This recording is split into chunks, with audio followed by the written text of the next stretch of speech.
बिस्मिल्लाहिर्रहमानिर्रहीम। अस्सलाम वालेकुम साथियों, वेलकम टू मनो सलवा कुकिंग टाइम।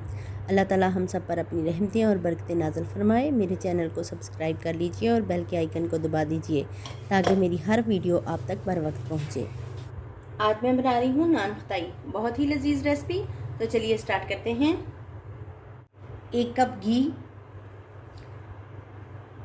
एक बाउल में डाल लेंगे। पाउडर शुगर है मेरे पास 1 कप, घी में शामिल कर देंगे।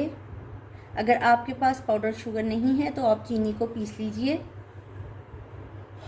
इसको अच्छे से बीट करें ताकि क्रीमी सा टेक्सचर आ जाए।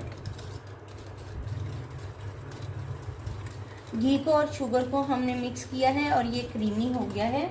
अब हम इसमें शामिल करेंगे 1 टीस्पून इलायची powder, 1 teaspoon baking soda. Mix करेंगे। 4 टेबलस्पून बेसन है मेरे पास, जिसको मैं अच्छी तरह से छान लिया है। ये शामिल कर देंगे। अब 1 कप मैदा है मेरे पास, ये शामिल करते जाएंगे और इसको मिक्स करते जाएंगे।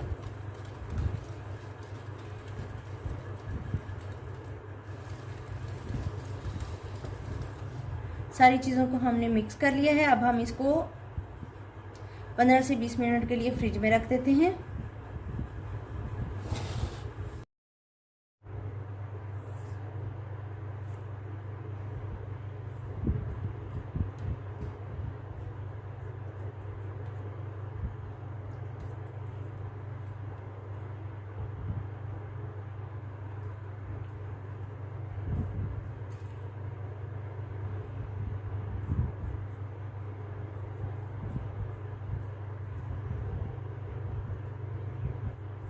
इस तरीके से करेंगे। इसको दोनों हाथों से प्रेस करेंगे। देखिए राउंड बन गई है। अब हम इधर रख देंगे, थोड़ा फासला छोड़ के रखेंगे। सारे मैंने बना लिए हैं नान खताइयाँ। अब हम अंडे की जर्दी लेंगे और ब्रश की मदद से सब पर लगा लेंगे।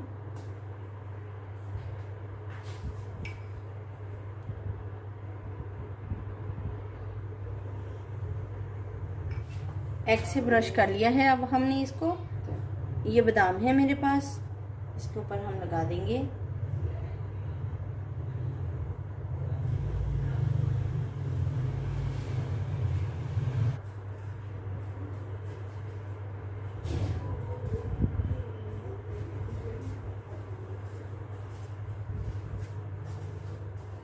हाफ बादाम भी आप लगा सकते हैं।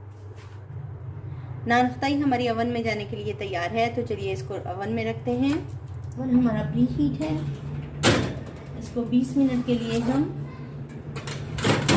बेक कर देंगे। बिस्मिल्लाहिर्रहमानिर्रहीम। नान खताई हमारी तैयार है। अब हम इसको निकाल लेंगे।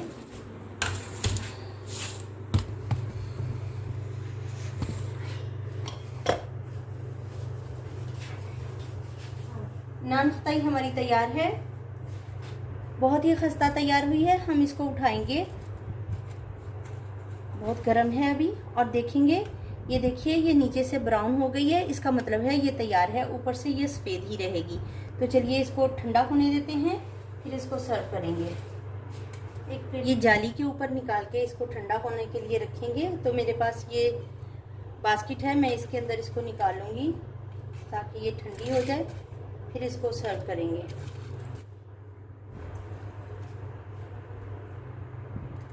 माशाल्लाह से अल्हम्दुलिल्लाह हमारी नान खताई बहुत ही खस्ता और मज़ेदार तैयार हुई है। आप इसको ठंडा होने के बाद किसी भी एयर टाइट जार में रखकर महफूज कर सकते हैं और इसको चाय के साथ इंजॉय कीजिए। मैं आपको तोड़ के दिखाती हूँ। ये माशाल्लाह से कितनी खस्ता है। देखिए नीचे से इसको ब्राउन होना चाहिए, इसका मतलब है ये पक गई है। ये देखिए कितनी खस्ता है, बहुत खस्ता तैयार हुई है। तो अगर आपको मेरी ये रेसिपी पसंद आई है तो लाइक और शेयर कीजिए। वीडियो देखने का बहुत बहुत शुक्रिया। अल्लाह हाफिज़।